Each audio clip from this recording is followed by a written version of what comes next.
Turn your attention to Genesis chapter 46. We will not be doing what we did last week. I won't be going through 3 or 4 chapters in one fell swoop.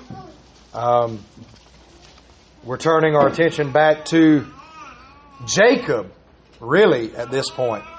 We've looked at God's providence in the life of Joseph. Much of that has clearly been upon the man and the individual, Joseph himself. It has also included his family. And for the past few weeks specifically, we have looked at God's providence in the life of Joseph's brothers. And how God was actually faithful to them to bring them to a place of brokenness and contrition over their sins, while still yet providing for them and caring for them through Joseph. Today, we're going to take a step back and look again, specifically at Jacob. And I say again, because for those of you who have been with us throughout the duration of this study, know that we spent a great deal of time looking at the life of Jacob. From before his birth, even to now, in his old age, and nearing the end of his life. How that before Jacob was born, a message was given to Jacob and Esau's mother Rebekah that the older will serve the younger. Jacob have I loved, Esau have I hated. And that was even before they were born. After the birth, Jacob, we found him to be true to his name. He was a bit of a trickster, a bit of a knucklehead, a bit of a deceiver. One who eventually got a dose of his own medicine from Laban. He was lied to, tricked, and taken advantage of by Laban. But of course, our main point of focus in the life of Jacob was God's promises to Jacob. God's calling upon Jacob's life. And that's why we began with a scripture reading from Genesis chapter 28, where God tells Jacob, I will be with you. I will do all these things. I will be with you. I will go before you. I will accomplish all these things. You will come back to this land. And I will be with you every step of the way.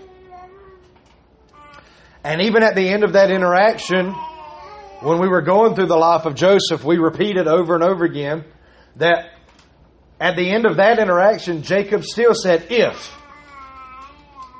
if he will do these things, then he will be my God. Which is really, in the grand scheme of things, that's a tragic statement to make. Nevertheless, God was true to His word. God was faithful. Even though to Jacob it was still if God actually does these things, then He'll be my God. God had called him, chosen him before his birth. And God truly was with him, went before him, was beside him, and accomplished His purposes in him every step of the way. And now, after having gone over 20 years thinking that his son Joseph was dead, God is still with him, and in this way, it was a part of God's plan, and I do want us to ponder that, but we'll get there in a moment. That even that great tragedy was a part of God's ultimate plan for Jacob, in the life of Jacob. But now, after thinking that his son was dead for over 20 years, God is going to remind Jacob, I am still with you.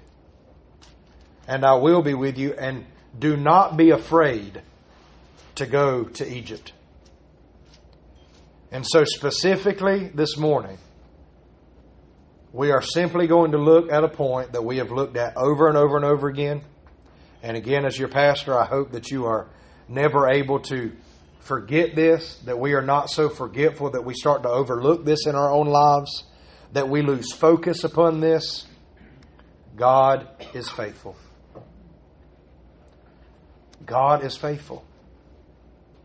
His steadfast love is upon His people, and He will accomplish all that He intends in the life of His people and in all of creation. Jacob receives word that his son Joseph is alive. The very last verse of chapter 45, Israel said, "It is enough. Joseph, my son, is still alive. I will go and see him before I die." Verse 1 of 46. So Israel took his journey with all that he had and came to Beersheba and offered sacrifices to the God of his father Isaac. And God spoke to Israel in visions of the night and said, "Jacob, Jacob." And he said, "Here I am." He said, "I am God, the God of your father. Do not be afraid to go down to Egypt, for there I will make you into a great nation. I myself will go down with you to Egypt, and I will also bring you up again. And Joseph's hand shall close your eyes." And then Jacob set out from Beersheba. The sons of Israel carried Jacob their father, their little ones, their wives, and the wagons that Pharaoh had sent to carry them. They also took their livestock and their goods, which they had gained in the land of Canaan, and came into Egypt, Jacob and all his offspring with him, his sons and his sons with him, his daughters and his sons' daughters, all his offspring he brought with him into Egypt. "I am the God of your father. Do not be afraid to go down to Egypt, for there I will make you a great nation. I myself will go down with you to Egypt, and I also will bring you up again. And Joseph's hand shall close your eyes." Throughout the life of Joseph, we've contemplated different things that might make, in real time, in our real lives, we've contemplated things that might make us question God, doubt God, or when God's faithfulness is brought up, when God's promises are brought up, things happen in life that may cause us to doubt the goodness of God or to doubt the faithfulness of God. Perhaps being convinced that your youngest son has been dead for the last 20 plus years. Perhaps dealing with that grief and that pain might be something that could cause us to question God's goodness, to question God's faithfulness, to question God's promises. But in due time, in Jacob's life, in due time, God gave Jacob another message and another reminder that I'm with you. I will go with you. I'll be there every step of the way. Do not be afraid. We don't know the depths of grief and mourning and struggle that Jacob went through as he received the news that his son was dead, when the older brothers came and showed him the blood-soaked garments. We know that he mourned. We know that he grieved. But we don't know the whole process that he went through. Did he question God? Did he start to lose faith? But perhaps, if we were to put ourselves in his shoes, perhaps that would be something that might cause us to question the goodness of God, the faithfulness of God, the care and the love of God. How could you let something like this happen, God? How could you do this? And here we have a beautiful, loving, gracious reminder and a reaffirmation of the promise to Jacob from God. I am God, the God of your father. Do not be afraid. I will be with you. I will go with you. And I will bring you out again.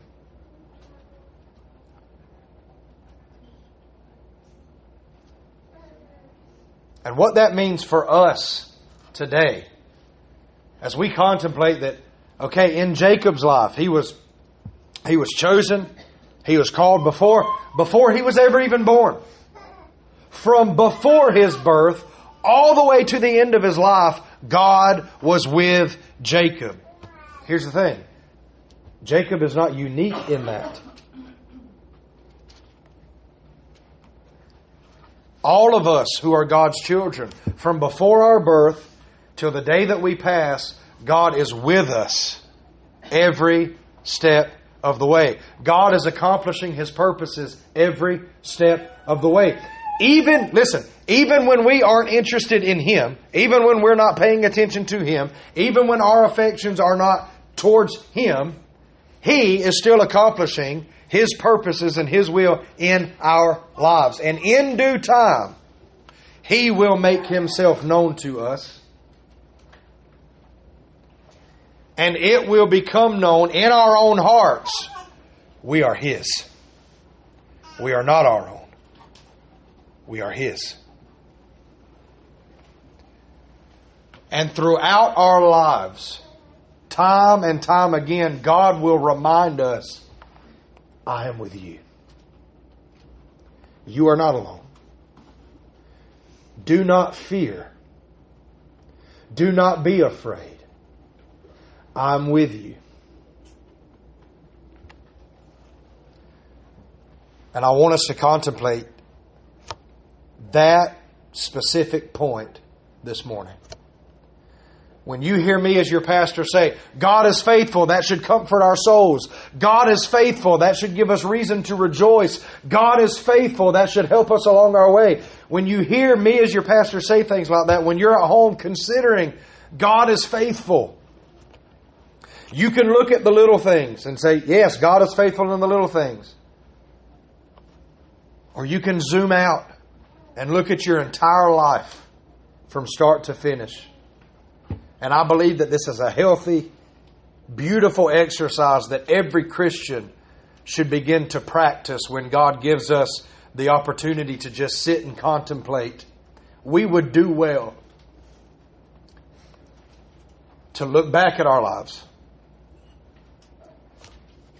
and look and see how God was working and how God was connecting dots and connecting people and connecting places, and how God was orchestrating our lives for His glory and our good. Because if you look at Jacob's life, you see that he was born. There was a promise given before he was ever even born. But as we have discussed, he was a knucklehead. He was not a good child. He was a trickster. Okay? He deceived his own father, tricked his own father with the help of his mother.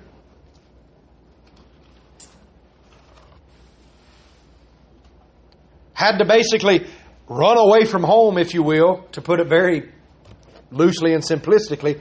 Had to run away from home because he was scared his own brother was going to kill him.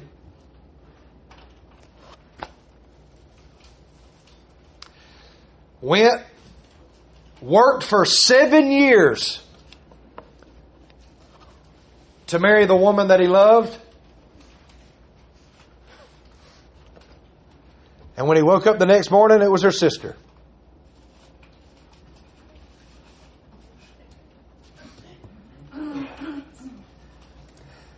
He got a dose of his own medicine. He was lied to. He was tricked. He was deceived. He worked many more years to gain her. He had his wages changed multiple times.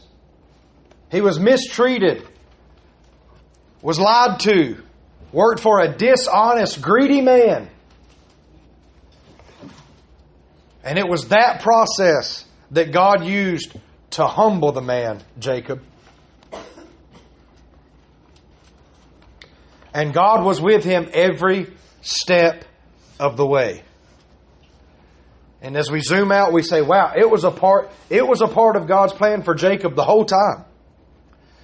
Yeah, Jacob was kind of a rotten kid.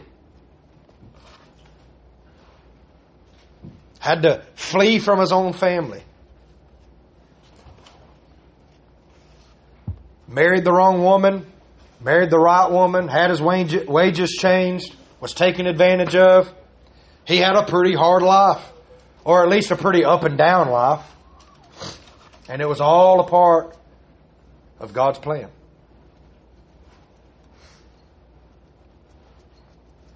Because before Jacob ever went out and was tricked by Laban, deceived by Laban, he had that encounter, had that dream, that encounter with God where he was told, I will be with you. I will accomplish all that I'm telling you, and I'll be with you every step of the way. And I'm paraphrasing here, but the message is pretty much this. I will not stop until I have accomplished all of my purposes. And I'll be with you as you go.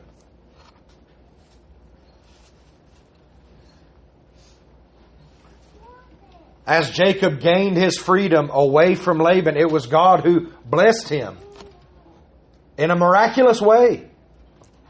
Laban thought he was going to get the best of Jacob, but Jacob got the best of him, so to speak. Because it wasn't even Jacob getting the best of Laban, it was God blessing Jacob in spite of Laban.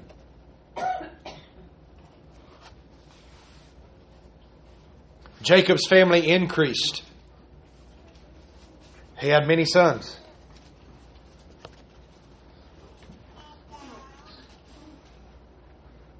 Rebekah having 2. He had Joseph, who was his favorite. Now, granted, parents shouldn't play favorites. We can discuss that. If we ever have a marriage and family sermon series, we will discuss that. But just know that Joseph was the favorite. The apple of his daddy's eye, if you will. And it was that son that the older brothers come back saying, a beast tore him apart. He's dead.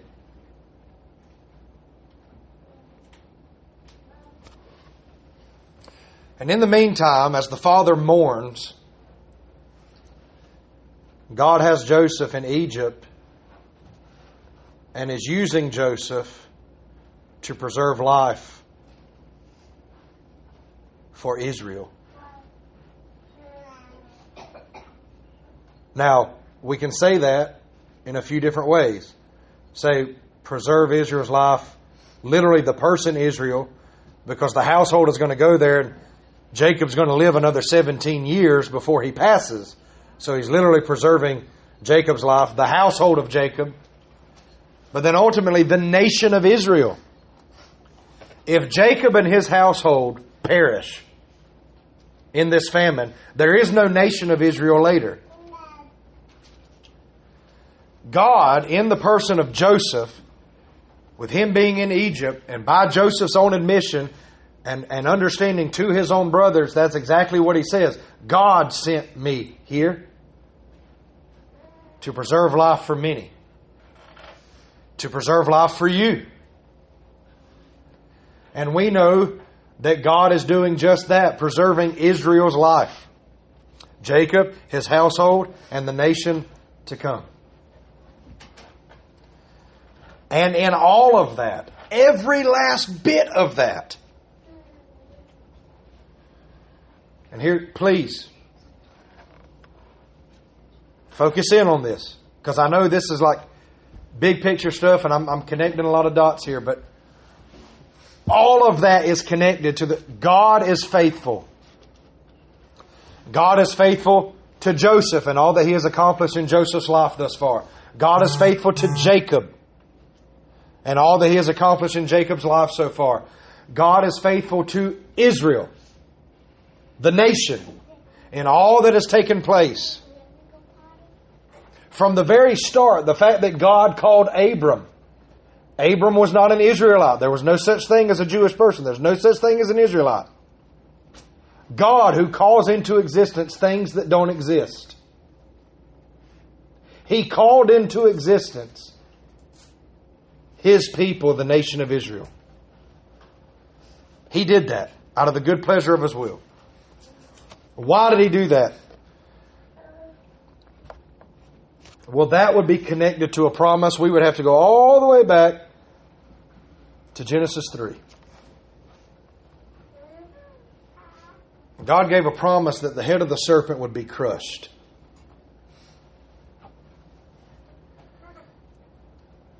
And when God speaks, it is done.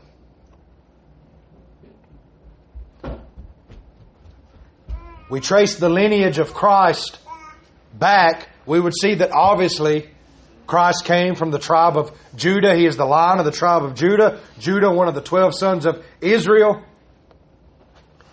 Jacob to Isaac, Isaac to Abraham. We trace that lineage back not too far. Ham, Shem, and Japheth. Well, why was that so miraculous that Noah and his family were spared? Well, everybody else on the earth was destroyed in a flood. Well, which line did Noah come from? Well, we trace that all the way back to Seth. Why is Seth important? Because Cain killed Abel, but God gave another son, Seth. Well, Cain killed Abel. Whose children were they? Adam and Eve.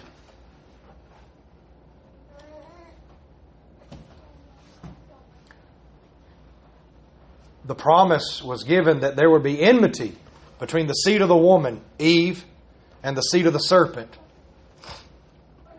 And that the serpent would bruise the heel of the seed of the woman, but the serpent's head would be bruised or crushed.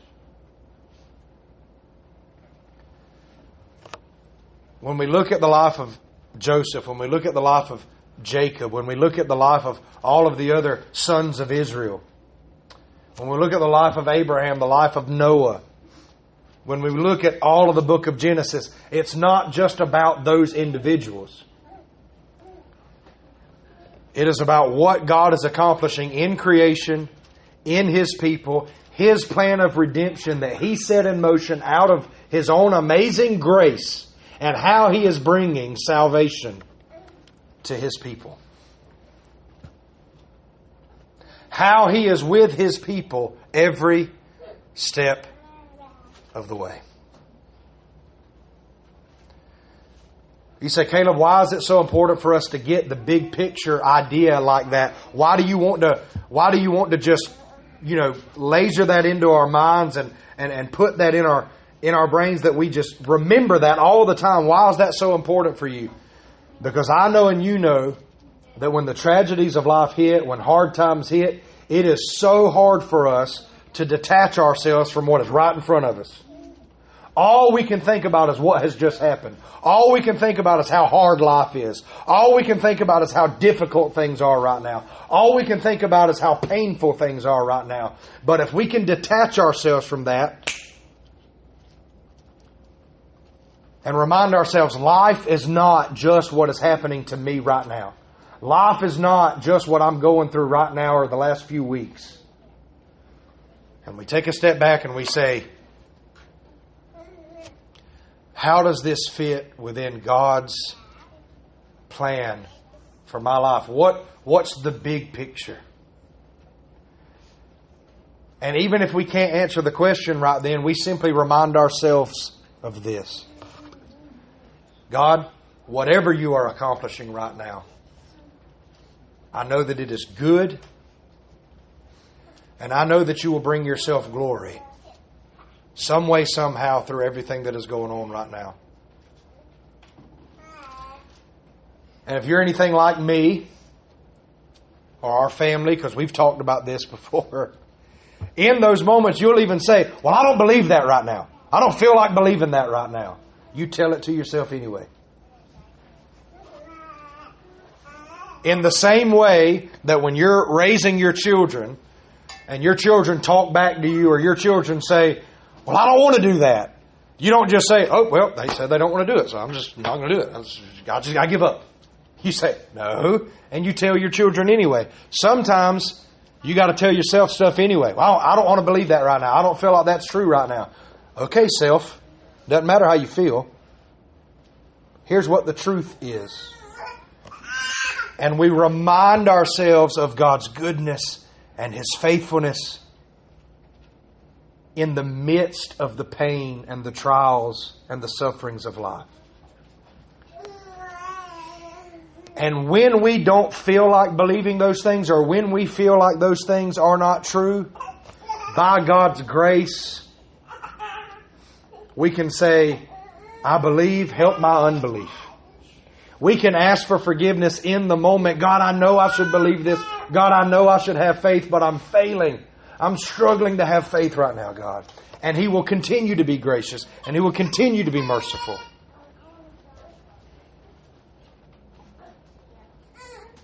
We look at the life of Jacob, and we see that from start to finish, but even before he was born, God was working all these things together.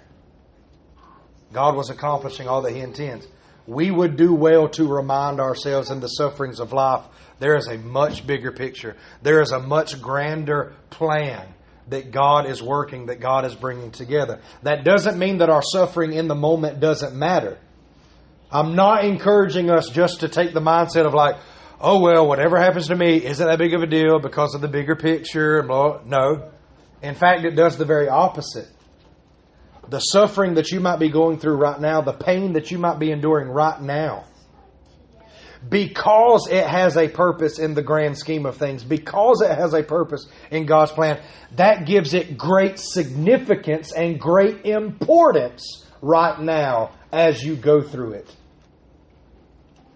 Because God has ordained it for your sanctification. Oh, well, sometimes God does stuff to test our faith. The testing of our faith leads to sanctification. So no, the Christian should not, I'm not encouraging any believer. The Christian should not take the mindset, oh, well, I'm suffering, but, I'm not supposed to think that that's a big deal because of the grand scheme of things. And, okay, God, I know what you're doing is good, so I'm just going to take a step back and I trust that you're good. We don't need to pretend like stuff isn't happening. We need to process the sufferings of life rightly. And we need to know that because God is who He says He is, that we can have great confidence that everything that we go through in life is highly significant, is highly important. Because God works all things together for our good and His glory.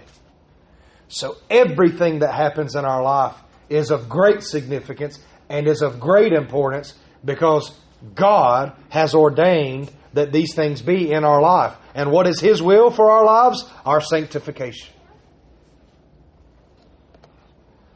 What good came from everything that Jacob went through in his life? Well, Jacob seemed, and again, just speaking, I'm going to speak very briefly and kind of quick on these things. Jacob, we could fairly assume Jacob was probably a bit arrogant, prideful, doing things his own way, type of child and young adult. But through everything that he endured under Laban, we see that there was a humility that he gained. And more importantly than that, there was a trust and confidence in the Lord that he gained through his suffering and through his trials. What good came from all of the stuff that Joseph endured? Well, all you got to do is look to Joseph's own words. We don't know when this clicked with Joseph. We don't know when God opened his eyes to this truth. But at some point during his time in Egypt, Joseph came to the very clear conclusion, God did this. It wasn't my brothers. God did this. And He did this to preserve life for many.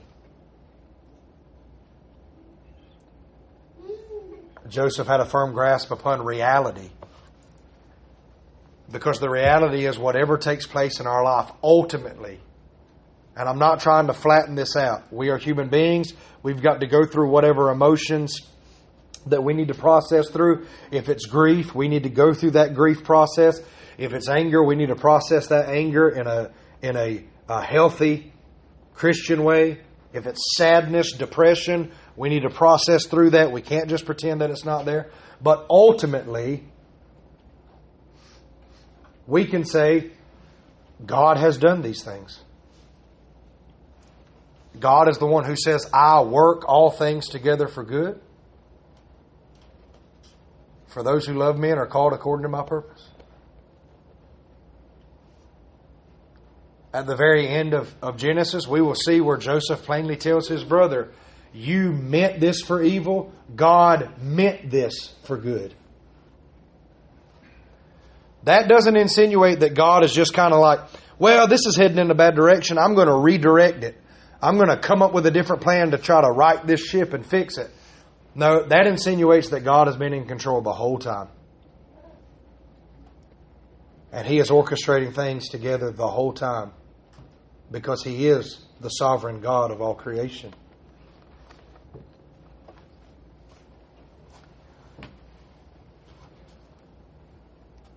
At this point in our study of the life of Joseph, we've seen God working in Joseph's life. That even when he was in prison, it said that God was with him. God's blessing was upon him. We've seen God's faithfulness and His sanctifying work in the life of Joseph's brothers. And now we are reminding ourselves of God's faithfulness and God's sanctifying work in the life of Jacob. And for us, as we look at this, as we zoom in and look at just Jacob, as we zoom out and consider the entire nation of Israel and what God has been saying since literally the beginning of Scripture, we see over and over again, God is faithful. God is faithful. And so what I want to do now is get very, personal, intimate in a way, and I want us to consider this congregation. And for sake of what I'm about to go through here, when I say this congregation, I don't mean just the members. I mean people that have visited with us throughout this year, people that we've come into contact with even outside of here, anybody that has any kind of affiliation. Because I'll be honest with you, after this past week, there were things that happened that we all know about. There's things that have happened that I'm thinking about that probably nobody in this church except me and Kristen know about. Things that are going on not with people here, but people outside of the church. This week was one of those weeks where we've had this part of the conversation earlier this year.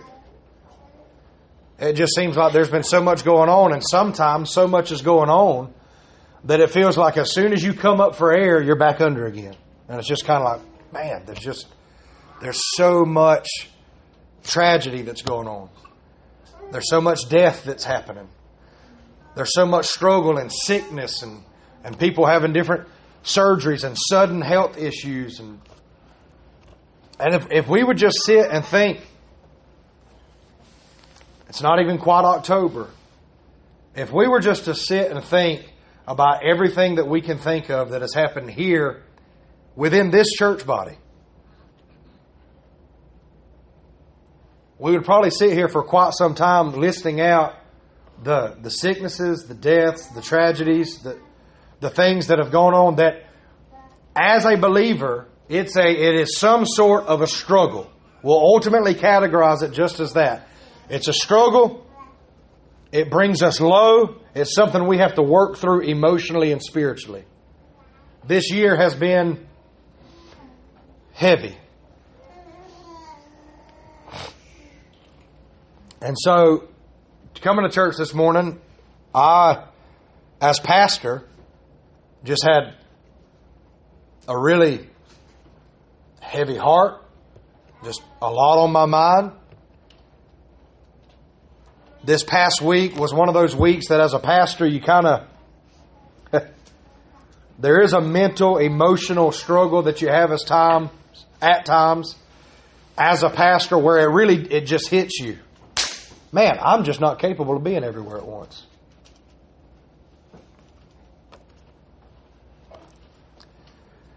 There's some times where that hits you and it's stuff that's not overly important. It's like, oh, well, I can't be at this person's ball game or this person's having a dinner and I can't be all those places at one time. But then sometimes it's this person lost a family member, this person's having marital issues, this person's having another crisis of life, and I can't be there. And then as a pastor, there are times where you think too, I can't be there.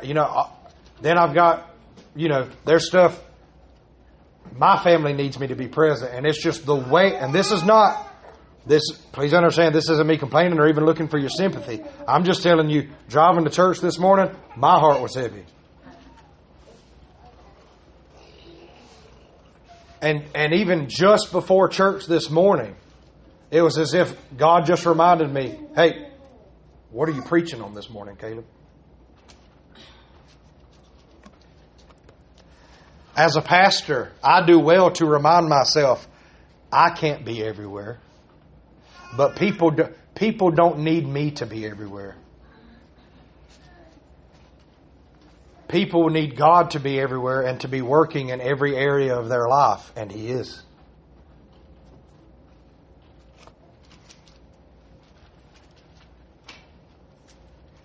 The church doesn't need me to preach perfect sermons or to be a perfect pastor. The church needs God's Word to be perfect and for Christ to be a perfect shepherd. And He is. And the Word is. God is faithful. And so as I just sat there thinking about this past year, I know that just within this church, there have been multiple tragedies. And I'll just sum it up with that. There have been tragedies that have happened. There have been natural deaths that have occurred, which still leads to mourning and grief. There has been ongoing sickness. There has been some sicknesses or illnesses that have gotten worse and started to progress, which made me think of the fact that we have some within the church that they are, not only are they out working and taking care of responsibilities, but they also, they have spouses that when they come home, they are caring for their spouses in medical ways or even in some other ways. And that has to become taxing at times. That has to become exhausting at times. I'm not saying that those people would complain about it, because I know they wouldn't complain about it. But the fact of the matter is, we're just human, and it's taxing. There has been ongoing sickness here. There's been things that have happened in the church where there has been sudden illness or a sudden procedure that needed to be done. There's been health scares, which you can categorize whatever you want to under scares. Our community, when the hurricane came through, we literally had roads wash away and things of that nature. We have growing families, which before you smirk or chuckle or think that seems out of place, I'm not saying that that's a tragedy or is dramatic. But what I'm saying is, when it comes to the spiritual things, many of you would be able to connect well to the fact that we're striving to teach our children. We're striving to care for our children and love our children in ways that we should. And we just feel like we must be doing something wrong. Or we just feel like maybe we're not doing enough. Or we've lost a connection with our children. They're not listening to us. They don't want to listen to us. The mental, spiritual, emotional exhaustion that leads to, that is a testing of the faith. That leads to some spiritual warfare. People in the church have had changes in careers. People have moved. Some people have moved more than once this year already. Some of us have simply faced relational stuff. We've been rejected by others. We've been cast to the side by others. We've had to go through the process of rejection. Some of us have been a part of churches that have been through major decisions that ended up being heartbreaking decisions. Things that we struggle with, things that cause us to grieve and to mourn. And we could go on and on. What I want us to understand is this. Whatever we can think of that causes us grief, that causes us to suffer, that causes us to mourn, whatever things happen in life, tragedy, sickness, crisis, whatever, all of those things are connected to sin and the effects of sin. That is the weight that we carry. When we have someone that passes away, whether expectedly or unexpectedly, and we grieve and we mourn, what are we mourning? The loss of a loved one, the death of a loved one. Why does death exist? Sin. When we go through the pain of broken relationships, people that we thought that we could trust, we thought they loved us, and then they turn their back on us. Or, let's be honest, sometimes we're the guilty party. We mistreat someone and we're left with the pain of, why did I do that to that person? Why did I treat them that way? Why does relational struggle exist? Why does dishonesty exist? Why does greed exist? Why does anxiety, fear, depression, why does it exist? Sin. And the effects of sin. We need to process things rightly. Why do these things cause us to suffer? Why do these things test our faith? Because when we go through moments like this, there's something within our souls that we are longing. We're saying, I wish we didn't have to endure this. I wish I didn't have to feel this. I wish nobody had to feel this.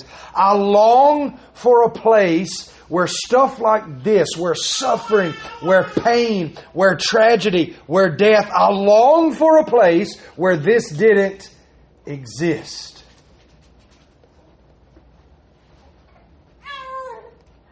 That is the weight that we carry as we mourn, as we grieve, as we are anxious, as we are sad.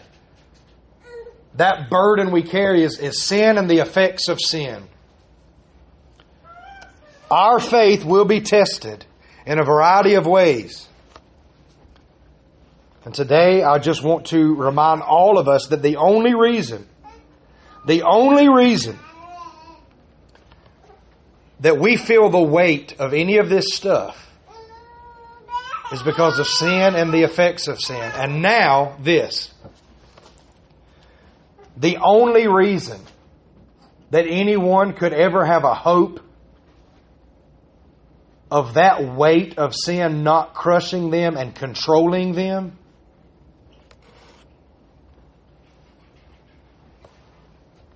is because sin has been defeated. The head of the serpent has been crushed. And those whom the Son sets free are free indeed.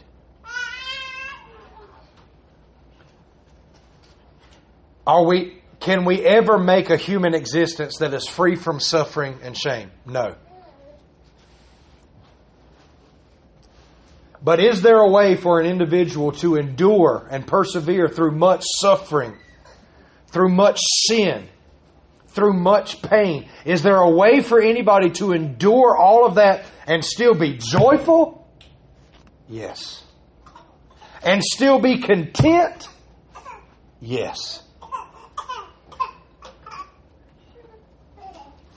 And it is only through Jesus Christ. And all of the promises of God the Father are yes in Christ. The goal is not for us to say, well, I just want to not suffer anymore. I just want to not go through any hard stuff anymore. That day will come when the Lord returns. But our goal here and now in this world, on this earth, in this existence, our goal, what we should strive for, is to live through all of the pain, all of the suffering, all of the hardships of life, knowing all of this God is working for good. We've all heard people say something along the lines of, how's that person even in their right mind right now? Everything that they've been going through, I don't know how they're holding it all together. I don't know how they haven't lost their mind. And that's just a figure of speech that we use. But for the Christian, our goal isn't just to stay in our right mind and just, as long as we don't lose it on anybody, we're good. Our goal, what we should strive to do ultimately, is to have faith. Have faith in the promises of God. Okay, God, You didn't bring this into my life to test me or to hurt me or to challenge me, and then just for me to say, well, okay, I just got to try not to lose it. I've got to try not to go crazy. God, you brought this into my life for the testing of my faith, for my sanctification, for my good. Is that hard to process through sometimes? Will there be times where we're like, I don't even want to think about that right now? Yes, there will be. Challenge yourself to do it anyway.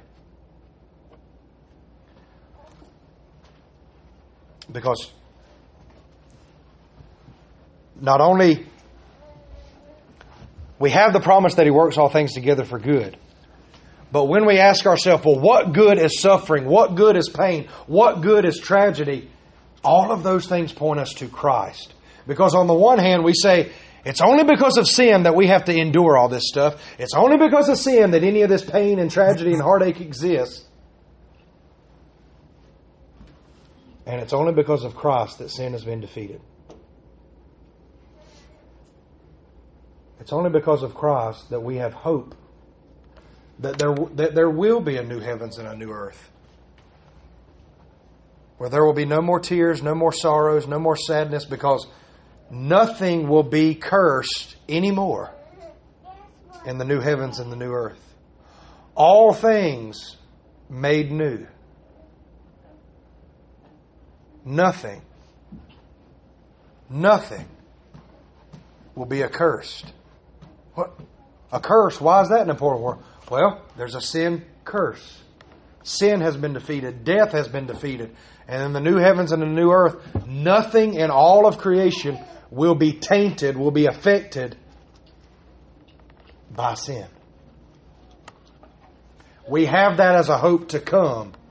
Right now, in the meantime, as we live on God's good creation, we process all the pain and tribulations and trials of life, knowing that just as Jacob, as he is coming to the end of his life, we have the blessing of just being able to read through Jacob's life. But I'm sure there were times that Jacob sat down and looked back at his long life, and he considered God's goodness throughout his life, even and probably most specifically in the pains and the hardships and the sufferings of life.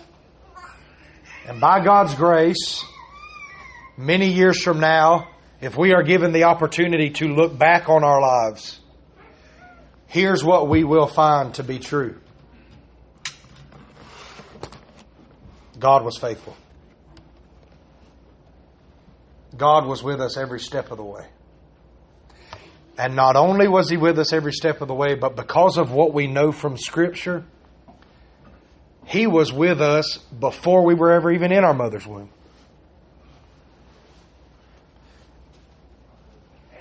He was for us even before the foundations of the earth.